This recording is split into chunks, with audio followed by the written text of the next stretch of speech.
નમસ્કાર મિત્રો, આજે આપણે સ્વાધ્યાય 1.3 ધોરણ 7 ચેપ્ટર નંબર 1 પૂર્ણાંક સંખ્યાઓ એનો સ્વાધ્યાય 1.3 આપણે ચાલુ કરીએ. આ પહેલા આપણે સ્વાધ્યાય 1.1 અને 1.2 નું સંપૂર્ણ સોલ્યુશન મૂકેલું છે.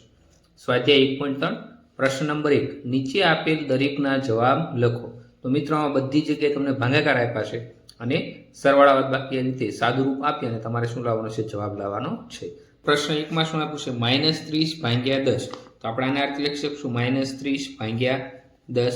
હવે આની જગ્યાએ શું લખશું આપણે? 10 તેરી 30 થઈ જશે. તો 10 તેરી 30. હવે આ માઇનસ છે એટલે 3 માઇનસ 10 10 ઉડી ગયા. તો જવાબ આપણો શું થઈ ગયો? -3. જો મિત્રો, આમાં એક માઇનસ છે, બીજું પ્લસ છે, તો માઇનસ પ્લસ માઇનસ, તો અહીં જવાબ શું થઈ ગયો આપણો? -3. ત્યાર પછી 50 ભાગ્યા 5. તો આને આપણે આ રીતે લખી શકશું. અહીંયા શું કરી દઈશું આપણે? 5 દાણ 50, 5 5 કટ થઈ ગયા, તો આપણો આન્સર શું થઈ ગયો? 10 થઈ ગયો. ત્યાર પછી સી માં શું આપ્યું છે? -36 ભાગ્યા 9. તો -36 ભાગ્યા -9 છે. જો મિત્રો, બંને માઇનસ માઇનસ, તો માઇનસ માઇનસ કટ થઈ જશે. હવે 36 ની જગ્યાએ 9 ચોકું 36, તો 9 9 કટ થઈ ગયા, માઇનસ માઇનસ પ્લસ થઈ જાય, તો આન્સર શું થઈ જશે? 4 થઈ જશે. ત્યાર પછી પ્રશ્ન નંબર ડી, એમાં શું કીધું? -49 ભાગ્યા 49. તો મિત્રો, -49 ભાગ્યા 49, તો 49 49 કટ થઈ ગયા, તો શું વધશે? 1 વધશે. હવે અહીંયા આગળ માઇનસ નિશાની છે અને આ પ્લસ છે, તો માઇનસ પ્લસ માઇનસ, તો આન્સર શું થઈ ગયો? -1. ઈમાં શું આપ્યું છે? 13 ભાગ્યા -2 વત્તા 1, તો આ શું થઈ જશે? -2 વત્તા 1, તો માઇનસ પ્લસ માઇનસ થઈ જશે, તો શું થઈ જશે? 13 ભાગ્યા 2 માંથી 1 થઈ જશે. માઇનસ પ્લસ માઇનસ 2 માંથી 1 કાઢો તો કેટલા વધશે? 1 વધશે. પણ મોટું પદ કયું છે? માઇનસ, એટલે -1. હવે શું લખી દઈશું આપણે? 13 ભાગ્યા -1. હવે એક સાથે કોઈ પણનો ભાગાકાર કરો તો જવાબ શું આવે? એને જ આવે. પણ શું થઈ જશે? આ પ્લસ છે, આ માઇનસ છે, તો જવાબ શું થઈ જશે આપણો? -13 થઈ જશે. ત્યાર પછી એફ છે 0 ભાગ્યા -12. હવે 0 ને 12 વડે ભાગો તો આન્સર શું થઈ જશે આપણો? 0 થઈ જશે. ત્યાર પછી જી છે. જીમાં શું કીધું છે? -31. તો -31 આપણે લખી દઈએ પહેલા, ભાગ્યા -30, તો આ -30 એમ નામ રહેશે, પ્લસ માઇનસ માઇનસ, તો -1. હવે શું થઈ જશે? આ -31 એમ નામ ભાગ્યા, હવે જો મિત્રો, અહીંયા માઇનસ માઇનસ શું થઈ જશે? પ્લસ, તો 30 ને 1 31, અને મોટું પદ કયું છે? 30, એટલે -31 થઈ ગયા. હવે -31 ભાગ્યા -31, તો બંને 31 31 કટ થઈ જાય, તો જવાબ શું થઈ ગયો આપણો? 1 થઈ ગયો. ત્યાર પછી એચ. એચમાં શું કીધું છે? -36 ભાગ્યા 12. તો આપણે શું કરી દઈએ? -36 ભાગ્યા 12. આ બ્રેકેટ આખું પૂરું, અને ભાગ્યા પાછા કેટલા આપ્યા છે? 3 આપ્યા છે. હવે શું થઈ જશે? અહીંયા 12 તેરી 36, તો 12 12 કટ થઈ ગયા. હવે જો અહીં માઇનસ નિશાની છે, તો શું થઈ જશે? -3 ભાગ્યા 3. હવે આને ભાગાકારમાં આપણે લખી દઈશું, તો શું થઈ જશે? -3 ભાગ્યા 3, તો 3 3 કટ થઈ ગયા, તો કાંઈ ના વધે, શું વધે? 1. પણ અહીંયા જો મિત્રો માઇનસ નિશાની, એટલે આગળ શું આવશે? આપણે માઇનસ નિશાની આવશે. ત્યાર પછી આઈ -6 વત્તા 5. તો મિત્રો જો આપણે આના રીતે લખીએ, -6 વત્તા 5 બ્રેકેટ પૂરો, ભાગ્યા -2 વત્તા 1 અને બ્રેકેટ પૂરું. હવે માઇનસ પ્લસ માઇનસ થઈ જાય, તો 6 માંથી 5 નીકળી જાય, તો કેટલા વધશે? 1 વધશે. મોટું પદ કયું છે? -6, તો આગળ આપણે માઇનસ નિશાની કરી દઈશું, ભાગ્યા -2 વત્તા 1, તો માઇનસ પ્લસ માઇનસ, તો 2 માંથી 1 જાય તો શું વધશે? 1. મોટું પદ કયું છે? 2, તો એની આગળ માઇનસ નિશાની, તો આ માઇનસ થઈ જશે. હવે -1 ભાગ્યા -1, તો શું થઈ જશે? આ બંને કટ થઈ જશે. હવે માઇનસ માઇનસ પ્લસ થઈ જાય, એટલે ફાઇનલ જવાબ શું થઈ ગયો? 1 થઈ ગયો. બંને કટ થઈ જાય તો શું વધશે? 1 વધશે. બીજો પ્રશ્ન શું છે? નીચેના દરેકમાં a, b અને c ની કિંમતો માટે a ભાગ્યા બ્રેકેટમાં b વત્તા c is not equal to a ભાગ્યા b પ્લસ a ભાગ્યા c ને ચકાસો. હવે મિત્રો જો a માં શું આપ્યું? a બરાબર 12, b બરાબર -4 અને c બરાબર 2. તો હવે આપણને જેના માટે કિંમત શોધવાની છે એ પહેલા આપણે લખી દઈએ, a ભાગ્યા b વત્તા c is not equal to a ભાગ્યા b વત્તા a ભાગ્યા c. હવે આપણે આમાં કિંમત મૂકી દઈએ. એની કિંમત કેટલી હતી? 12, તો 12 મૂકી દઈએ, ભાગાકારની નિશાની એમનો. b વત્તા c, તો b ની કિંમત કેટલી છે? -4, તો -4 વત્તા c, c ની કિંમત કેટલી છે? 2, તો એ મૂકી દીધું. Is not equal to A ભાગ્યા બી. તો હવે એની કિંમત કેટલી છે? 12 ભાગ્યા બીની કિંમત આપણે કેટલી આપી છે?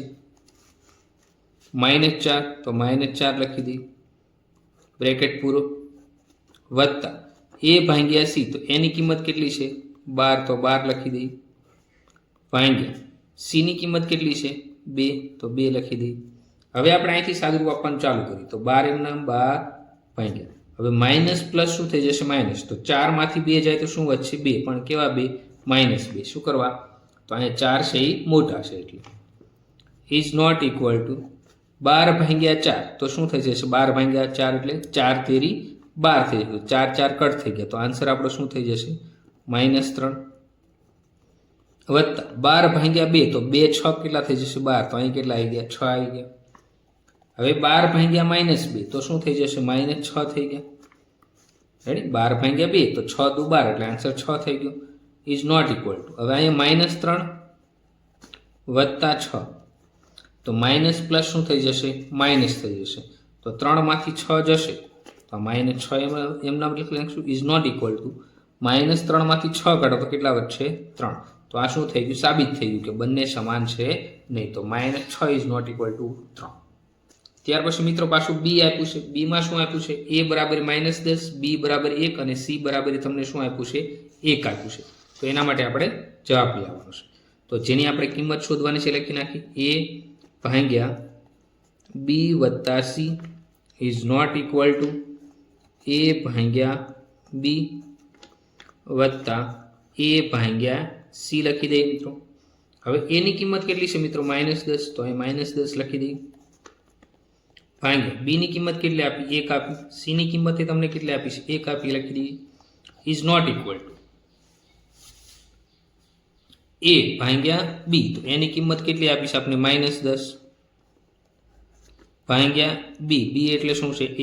1 લખી નાખીએ, બ્રેકેટ પૂરો, વત્તા એ ભાગ્યા સી. તો એની કિંમત કેટલી આપી? -10. તો અહીં આપણે -10 લખી દઈએ, ભાગ્યા સી. સીની કિંમત કેટલી આપી? 1. એ આપણે લખી દઈએ, બ્રેકેટ પૂરો. હવે મિત્રો જો આનું સાદુરૂપ આપણે આપીએ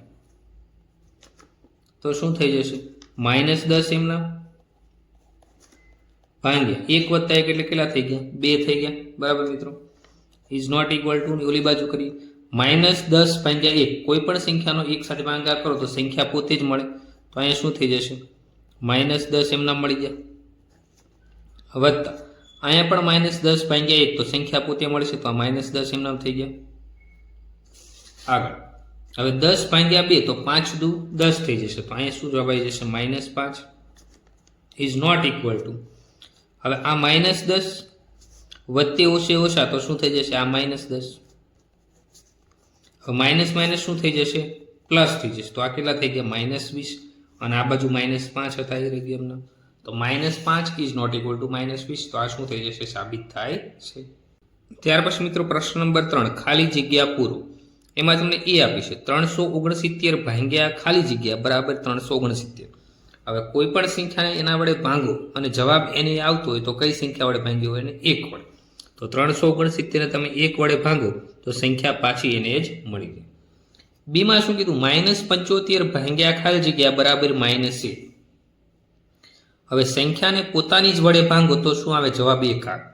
પણ જો અહીંયા જવાબ -1 આપ્યો તો એક સંખ્યા પ્લસ હોવી જોઈએ, બીજી સંખ્યા કેવી હોવી જોઈએ? માઇનસ. તો આ માઇનસ સંખ્યા આપી છે તો બીજી સંખ્યા 75 વડે ભાંગો એ કેવી હોવી જોઈએ? પ્લસ હોવી જોઈએ. તો -75 ને 75 વડે ભાંગો તો જવાબ શું આવે? 1 આવે. સીમાં પણ એવું જ છે. જો -206 ને તમારે ભાંગાવાના છે એ સંખ્યા વડે, જેથી જવાબ શું આવે? 1 આવે. હવે જો આ એક સંખ્યા માઇનસ આપી તો બીજી સંખ્યા પણ માઇનસ હોય તો માઇનસ માઇનસ શું થઈ જાય? પ્લસ થઈ જાય. તો જવાબ 1 આવે. તો 206 ને 206 વડે ભાંગો તો જવાબ શું આવે? 1. પણ આ માઇનસ આપ્યું છે તો સામેની સંખ્યા પણ કેવી હોય? માઇનસ. તો -206 વડે ભાંગવા પડે. ત્યાર પછી ડીમાં -87 ભાગ્યા ખાલી જગ્યા બરાબર 87. જો જવાબ પ્લસ છે, અહીંયા સંખ્યા કેવી આપી છે? માઇનસ. તો -87 છે. સંખ્યાને પોતાના 1 વડે ભાંગો તો જ તે પોતે સંખ્યા પાછી મળે છે. તો સંખ્યા પાછી લાવવા માટે આપણે કેટલા વડે ભાંગશું? 1 વડે. પણ આ સંખ્યા માઇનસ છે તો આને આપણે પણ -1 વડે ભાંગશું તો માઇનસ માઇનસ પ્લસ થઈ જશે. તો જવાબ કેવો આવશે? સંખ્યા પ્લસ થઈ જશે. ઈમાં આપ્યું છે ખાલી જગ્યા ભાગ્યા 1 બરાબર -87। જો કોઈ પણ સંખ્યાને 1 વડે ભાંગો તો સંખ્યા પોતે જ મળે। તમારે માઇનસમાં જવાબ લાવવો હોય તો એક સંખ્યા માઇનસ રાખવાની, અને જો પ્લસમાં રાખવો હોય તો બંને સંખ્યા માઇનસ કરવી પડે। અહીંયા તમને માઇનસમાં જવાબ આપ્યો છે તો આ સંખ્યા કેવી લખવી પડશે તમારે? માઇનસ। તો -87 ભાગ્યા +1 બરાબર શું થઈ જશે? -87। ત્યાર પછી એફમાં શું આપ્યું છે? ખાલી જગ્યા ભાગ્યા 48 બરાબર -1। જો જવાબ 1 ક્યારે આવે મિત્રો? સંખ્યાને પોતા વડે ભાંગો તો જ તે શું આવે? 1 આવે। સંખ્યા છે એને સંખ્યા વડે જ ભાંગો તો જવાબ 1 આવી શકે। જો અહીંયા 48 ભાગ્યા 48 કરી દઈએ તો જવાબ 1 આવે, +1 આવે, પણ અહીંયા માઇનસ આપ્યો એટલે આપણે અહીં કેટલા કરી દઈશું? -48 કરી દઈશું। જીમાં શું છે? 20 ભાગ્યા ખાલી જગ્યા બરાબર -2। હવે જો 20 ને કેટલા વડે ભાંગો તો 2 આવે, તો 10 દુ શું થાય? 20 થાય। તો અમને ઘડી આવડવો જોઈએ, પણ અહીંયા જવાબ કેવો આપ્યો છે? માઇનસમાં આપ્યો, તો આ સંખ્યા કેવી હશે? -10। તો 20 ભાગ્યા 10 કરશો તો જવાબ શું આવશે? -2। પછી શું આપ્યું છે? ખાલી જગ્યા ભાગ્યા 4 બરાબર -3। તો એવી કઈ સંખ્યા છે જેને તમે 4 વડે ભાંગો તો જવાબ -3 આવે? તો મિત્રો જો અહીંયા 12 છે, 12 ને હું 4 વડે ભાંગું તો શું થઈ જશે? અહીંયા 3 ચોકું શું થઈ જાય? 12। તો 4 4 કટ થઈ જાય અને 3 આવી જાય, પણ આ જવાબ કેવો છે? +3। આપણે અહીં કેવો જોઈએ? માઇનસ। તો આગળ શું કરી દઉં? માઇનસ। તો આ 3 માઇનસ થઈ જશે, તો ફાઇનલ જવાબ શું થઈ જશે? -3। તો અહીં મારે કેટલી સંખ્યા લખવી પડે? 12 લખવી પડે। તો હું શું લખી દઈશ? h માં -12 ભાગ્યા 4 બરાબર જવાબ શું થઈ જશે? -3 થઈ જશે। પ્રશ્ન નંબર 4, પૂર્ણાંક સંખ્યા a અને b ની 5 જોડ લખો જેથી a ભાગ્યા b બરાબર -3 થાય। આવી એક જોડ 6-2 છે, કારણ કે 6 ભાગ્યા -2 બરાબર -3 થાય। તો મિત્રો a અને b ની આપણે જોડ લખવાની, એનો ભાગાકાર કરવો તો જવાબ કેવો આવવો જોઈએ? -3 આવવો જોઈએ। હવે આપણે આનો દાખલો ગણીશું। તો આપણે પાસે શું છે? a ભાગ્યા b બરાબર -3 આવો આન્સર આવો, અને આવી આપણે કેટલી જોડ બનાવવાની? 5 જોડ। આપણે 5 જોડ લખી દઈએ, 1 2 3 4 અને 5। હવે સંખ્યા 1 ભાગ્યા સંખ્યા 2 બરાબર જવાબ કેવો થવો જોઈએ? -3। સંખ્યા 1 ભાગ્યા સંખ્યા 2 બીજી સંખ્યા જવાબ -3, આ ફિક્સ જ છે। પહેલી સંખ્યા ભાગ્યા બીજી સંખ્યા બરાબર -3, જવાબ આપણો ફિક્સ જ રહેવો જોઈએ। ત્યાર પછી ત્રીજી સંખ્યા ભાગ્યા સંખ્યા બરાબર -3, સંખ્યા ભાગ્યા બીજી સંખ્યા જવાબ આપણો -3 રહેવો જોઈએ। હવે મિત્રો અહીંયા હું એવી કઈ સંખ્યા લખ્યું જવાબ -3 આવે? હવે આના માટે તમારે 3 નો ઘડિયો બોલવાનો। 3 × 3 3 × 6 3 તેરી 9। તો હવે હું અહીં 9 ને કેટલા વડે ભાંગું? 3 ચોકું 12 થઈ જાય। તો હું અહીંયા 12 ને કેટલા વડે ભાંગું? ચલો પેલા હું 9 લખી નાખું। તો 9 ને હું -3 વડે ભાંગું તો શું થઈ જશે? 9 ભાગ્યા 3, તો 3 તેરી 9, તો જવાબ -3 થઈ જશે। હવે બીજી સંખ્યા લખું, અહીંયા 12 લખું। હવે 12 ને હું -4 વડે ભાંગું તો 4 તેરી 12, તો જવાબ -3 થઈ ગયો। ત્યાર પછી શું થાય? 3 પંચા 15, તો 15 ભાગ્યા -5, તો શું થઈ જાય? 5 તેરી 15 થઈ ગયા, જવાબ આવી ગયો। ત્યાર પછી 3 6 કેટલા થાય? 18, તો 18 ભાગ્યા હું અહીં -6 કરી દઉં, તો 18 ને 6 વડે ભાંગો તો -3 આવી ગયું। 18 પછી શું આવ્યું? 3 × 7 = 21, તો અહીંયા હું 21 લખી દઉં અને અહીંયા હું -7 કરી દઉં। તો જો મિત્રો ક્રમમાં પેટર્ન આવી ગઈ 3 4 5 6 7। તો તમારામાં 3 નો ઘડિયો બોલો એટલે તમને સંખ્યા મળે। એક સંખ્યા ભાગ્યા બીજી સંખ્યા બરાબર જવાબ આપણો શું આવવો જોઈએ? -3। હવે આની આપણે ચકાસણી કરી લઈએ તો 9 ભાગ્યા 3, તો 3 તેરી 9, તો જવાબ શું થઈ જાય? -3 થઈ જાય। આ 21 આપ્યું છે, તો 21 ભાગ્યા -7, હવે શું થાય? 7 તેરી કેટલા થઈ જાય? 21, 7 7 કટ થઈ ગયા। હવે આ સંખ્યા એક નીચે માઇનસ છે, તો જવાબ શું આવશે? -3। તો આ રીતે આપણો અહીં દાખલો પૂરો થઈ ગયો, 5 જોડ પણ મળી ગઈ। ત્યાર પછી 5મો પ્રશ્ન શું છે? બપોરે 12 વાગ્યાનું તાપમાન 0 થી ઉપર 10 સેલ્સિયસ છે। જો એ 2 સેલ્સિયસ પ્રતિ કલાકના દરે મધ્યરાત્રિ સુધી ઓછું થતું જાય તો કયા સમયે તાપમાન 0 થી નીચે -8 સેલ્સિયસ હોય? મધ્યરાત્રિનું તાપમાન શું હોય? તો કીધું બપોરે 12 વાગ્યાનું તાપમાન 0 થી ઉપર 10 સેલ્સિયસ, તો શું લખશું? આપણે પહેલા લખી દઈએ બપોરે 12 વાગ્યાનું તાપમાન શૂન્યથી ઉપર 10 સેન્સલેસ, તો આ શું થઈ જશે? 10 સેન્સલેસ થઈ ગયું. રેડી? પછી કીધું જો 2 સેન્સલેસ પ્રતિ કલાકના દરે મધ્યરાત્રિ સુધી ઓછું થતું જાય તો કયા તાપમાન શૂન્યથી નીચે -8 સેન્સલેસ થાય. હવે શું લખશું? દર 1 કલાકે તાપમાનમાં ઘટાડો કેટલો થઈ જશે? -2 સેન્સલેસ થઈ જશે. હવે શું કીધું છે? ઓછું થતું જાય તો કયા સમયે તાપમાન શૂન્યથી નીચે -8 સેન્સલેસ. હવે શૂન્યથી નીચે એટલે કેવું તાપમાન થઈ જશે? -8 સેન્સલેસ. હવે આપણે તાપમાનનો અહીં શું લેવો પડે? તફાવત. તો તાપમાનનો તફાવત. હવે કેટલું તાપમાન હતું? 10 સેન્સલેસ હતું. હવે શું કીધું? પહેલા આપણે લખી નાખીએ શૂન્યથી નીચે કેટલું તાપમાન થઈ જશે? -8. શૂન્યથી નીચે એટલે તાપમાન કેવું થઈ જશે? -8 સેન્સલેસ થાય. હવે તાપમાનનો તફાવત 10 - -8 થઈ જશે. તો શું થઈ જશે? 10 + 8 બરાબર કેટલું થઈ ગયું? 18 સેન્સલેસ. તો તાપમાન કેટલું થઈ ગયું? 18 સેન્સલેસ. હવે શું કીધું છે? દર કલાકે તાપમાનમાં કેટલો ઘટાડો થાય છે? 2 સેન્સલેસ. તો આપણે લખી શકીએ અહીં 2 સેન્સલેસ તાપમાનમાં ઘટાડો બરાબર કેટલી કલાકે થઈ જશે? 1 કલાકે થશે. હવે આપણે કેટલું તાપમાન આવ્યું? તફાવત 18 સેન્સલેસ. તો 18 સેન્સલેસ તાપમાનમાં ઘટાડો બરાબર કેટલા કલાક થશે? તો શું થઈ જશે મિત્રો? આ બંનેનો ગુણાકાર 18 × 1 ક્રોસ ગુણાકાર 18 × 1 અને છેદમાં શું થઈ જશે? 2 સેન્સલેસ થઈ જશે. હવે 18 ની જગ્યાએ આપણે 9 × 2 = 2 કટ થઈ ગયા. શું આવ્યું? 9. તો શું થઈ ગયું? 9 કલાકે. તો આપણે શું લખશું કે શૂન્યથી નીચે કેવું? શૂન્યથી નીચે -8 સેન્સલેસ તાપમાન 9 વાગે થશે. કેટલા વાગે? 9 વાગે. ત્યાર પછી શું કીધું છે? બીજો પ્રશ્ન કે મધ્યરાત્રિનું તાપમાન શું હોય? મધ્યરાત્રિનું તાપમાન એટલે શું થાય મિત્રો? 12 વાગે. કેવું તાપમાન થશે? 12 વાગે. તો હવે આપણે પાછું લખશું મધ્યરાત્રિનું તાપમાન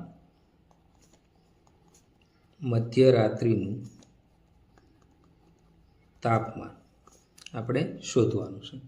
તો હવે શું થશે? મધ્યરાત્રિ એટલે રાતના 12 વાગ્યા થયા. 12 વાગે. હવે શું લખશું? દર કલાકે 1 કલાકે તાપમાનમાં કેટલો ઘટાડો થાય? 1 કલાકે તાપમાનમાં ઘટાડો બરાબર 2 સેન્સલેસ. રાઈટ? હવે આપણે કેટલું કલાક આવ્યું છે? મધ્યરાત્રિ એટલે 12 કલાકે તાપમાનમાં ઘટાડો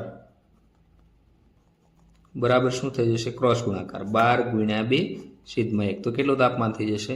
24 સેન્સલેસ. મધ્યરાત્રિનું તાપમાન એટલે 12 વાગે એટલે શું થઈ જશે મિત્રો? તાપમાન બપોરે 12 થી સાંજના 12. તો ટોટલ કેટલા કલાક થયા? 12 કલાક થયા.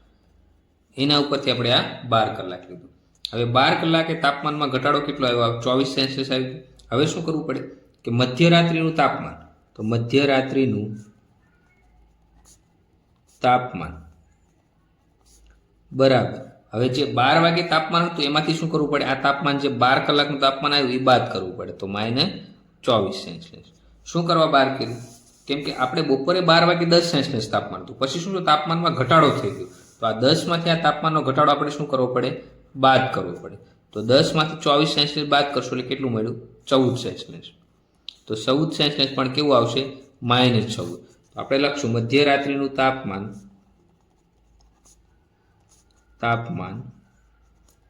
બરાબર -14 સેન્સલેસ. મિત્રો દાખલા નંબર 6. વર્ગ પરીક્ષામાં +3 ગુણ દરેક સાચા જવાબ માટે અને -2 ગુણ દરેક ખોટા જવાબ માટે આપવામાં આવે છે અને કોઈ પણ સવાલના જવાબ માટે જો પ્રયત્ન ન કરવામાં આવે તો તેનો એક પણ ગુણ આપવામાં આવતો નથી.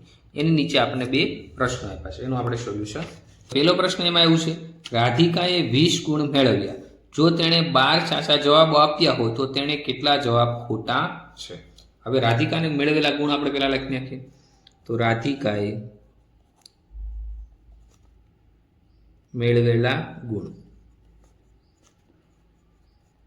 બરાબર 20. હવે શું હતું, જો દરેક જવાબ સાચો આપે તો કેટલા માર્ક મળતા હતા? +3 ગુણ. વર્ગ પરીક્ષામાં +3 ગુણ દરેક સાચા જવાબ માટે. તો આપણે લખશું સાચા જવાબ માટે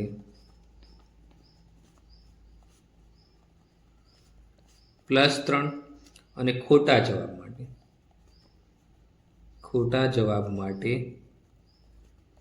-2 ગુણ કપાતા આપણે લખી દીધું. હવે શું કીધું છે? રાધિકાએ 20 ગુણ મેળવ્યા અને તેણે 12 સાચા જવાબ આપ્યા હતા. તો રાધિકાના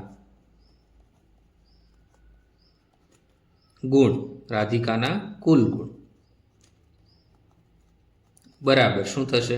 12 જવાબ સાચા અને એને દરેક માટે 3 મળતા હતા. તો કેટલા મળશે? 36 મળશે. રાધિકાના કુલ ગુણ લખી શકો તો રાધિકાના સાચા જવાબના ગુણ. તો 12 તેરી 36. જો એના એક પણ પ્રશ્ન ખોટો ન પડ્યો તો એને કેટલા માર્ક મળે? 36 માર્ક. હવે સાચા જવાબના ગુણ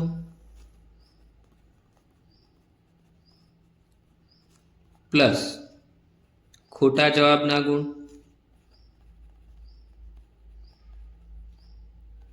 બરાબર શું થશે?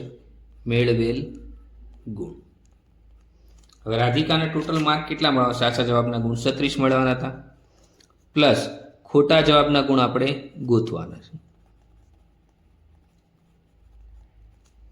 હવે ટોટલ માર્ક એને કેટલા મળ્યા હતા? 20 માર્ક મળ્યા હતા. તો આપણે આ 20 કરી દઈએ. હવે શું થઈ જશે? હવે આ 20 આ બાજુ હશે તો શું થશે? 36 - 20 બરાબર ખોટા જવાબના ગુણ. હવે 36 માંથી 20 કાઢશું તો કેટલા માર્ક મળશે તમને? 16 માર્ક મળી જશે. તો કેટલા માર્ક મળ્યા એને? 16 ખોટા જવાબના ગુણ. તો ટોટલ એના કેટલા ખોટા જવાબના માર્ક મળ્યા? 16 મળ્યા. તો તેણે કેટલા જવાબ ખોટા આપ્યા એ પ્રશ્ન આપણે શોધવાનો. તો આપણે શું લખી દઈશું? રાધિકાના ખોટા પ્રશ્નો. હવે જો એક પ્રશ્ન ખોટો પડે તો કેટલા માર્ક કપાતા હતા? 2 માર્ક. તો આપણે શું લખશું? 2 માર્ક ખોટા, 2 માર્ક કપાય બરાબર કેટલા પ્રશ્ન? 1 પ્રશ્ન. તો 2 માર્ક ક્યારે કપાતા હતા? એક પ્રશ્ન ખોટો પડે ત્યારે. આને કેટલા ખોટા માર્ક મળ્યા છે? 16 માર્ક. તો 16 માર્ક કપાય બરાબર કેટલા ગુણ? તો હવે આ બંનેનો શું થશે? ક્રોસ ગુણાકાર. તો 16 × 1 છેદમાં શું થઈ જશે? 2 થઈ જશે. તો 16 ની જગ્યાએ 8 દુ 16, 2 કટ થઈ ગયા બરાબર કેટલા આવ્યા? 8. તો રાધિકાના ખોટા કેટલા પ્રશ્નો હશે? રાધિકાના 8 પ્રશ્નો ખોટા છે. તો આપણો શું થઈ ગયો? આન્સર થઈ ગયો. ત્યાર પછી બીજો પ્રશ્ન આનો જ પૂછેલો છે. એમાં શું કીધું છે? મોહિનીએ આ પરીક્ષામાં -5 ગુણ મેળવ્યા. જો કે તેને 7 સાચો જવાબ આપ્યા હતા તો તેણે કુલ કેટલા ખોટા જવાબ લખ્યા? હવે આપણે આમાં ખોટા જવાબ શોધવાના છે. તો પહેલા આપણે લખી નાખશું જે લખ્યા હતા. સાચા જવાબ બરાબર +3 ગુણ મળે, ખોટા જવાબ બરાબર -2. રાઈટ. હવે મોહિનીએ કુલ કેટલા? 7 જવાબ સાચા આપ્યા. તો મોહિનીને હકીકતમાં મળે તો મોહિનીના સાચા જવાબના ગુણ બરાબર. હવે શું થશે એ આપણે લખી નાખીએ. સાચા જવાબ માટે 3 હતા. કેટલા પ્રશ્ન જવાબ આપ્યા એણે? 7. તો કેટલા માર્ક મળે? 21 માર્ક મળવા જોઈએ.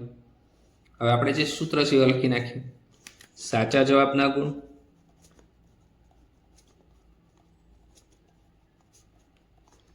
પ્લસ ખોટા જવાબના ગુણ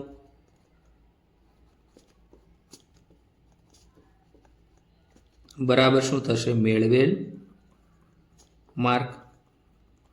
હવે સાચા જવાબના ગુણ આને કેટલા આવ્યા? 21 આવ્યા, પ્લસ ખોટા જવાબના ગુણ એમના.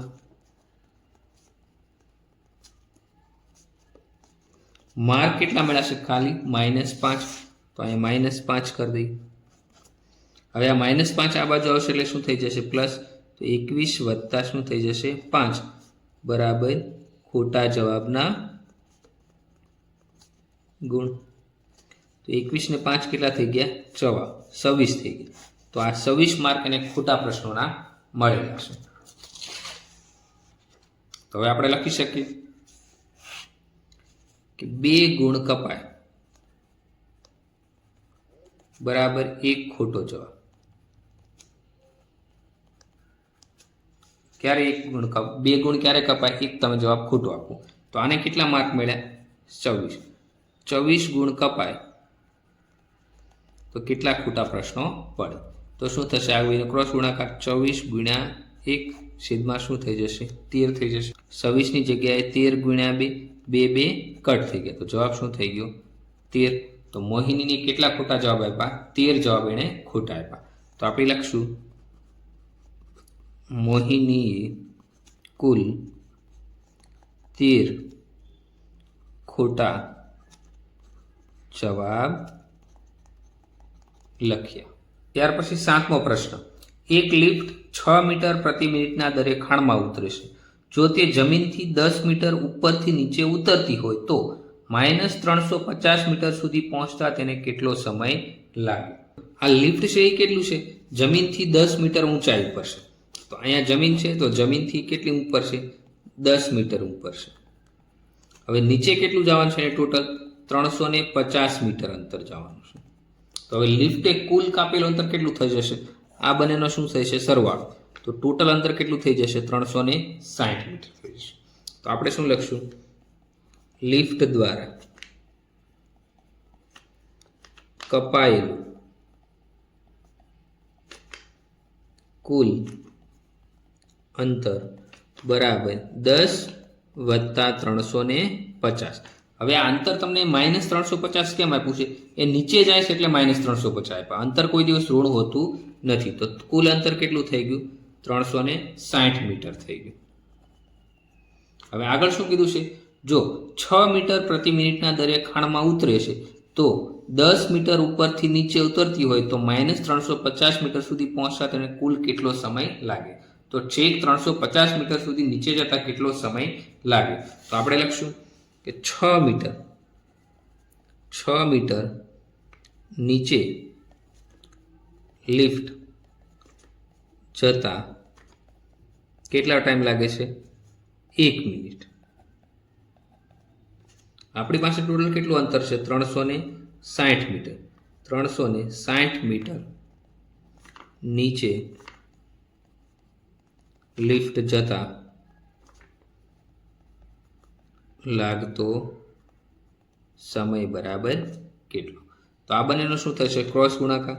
તો 360 ગુણ્યા 1 છેદમાં શું આવી જશે? 6 આવી જશે. હવે 360 છે તો આ 36 છે. તો 36 ની જગ્યાએ 6 ગુણ્યા 6 લખી શકીએ આપણે. તો 6 કટ થઈ ગયા. વધ્યું શું? 60 ગુણ્યા 1 બરાબર કેટલું થઈ ગયું? 60 મિનિટ. તો લિફ્ટને 350 મીટર નીચે જવા માટે કેટલું લાગે? 60 મિનિટ. હવે 60 મિનિટ છે એટલે તમે શું લખી શકો? 1 કલાક પણ લખી શકો. તો તમે લખી નાખશો કુલ લિફ્ટને નીચે -350 મીટર ઉતરતા 60 મિનિટ કે 1 કલાકનો સમય લાગશે. આવું આપણે લખી શકીએ. તો આ સાથે મિત્રો અહીંયા આપણે સ્વાધ્યાય 1.3 પૂર્ણ થાય છે. આ પહેલાં આપણે 1.1 1.2 બંને મૂક્યા છે અને અહીંયા આપણું પહેલું ચેપ્ટર પણ પૂર્ણ થશે. મિત્રો તમને કાંઈ પણ ડાઉટ હોય તો તમે કમેન્ટ કરજો. ચેનલને સબસ્ક્રાઈબ કરજો, વિડીયો શેર કરજો. Thank you.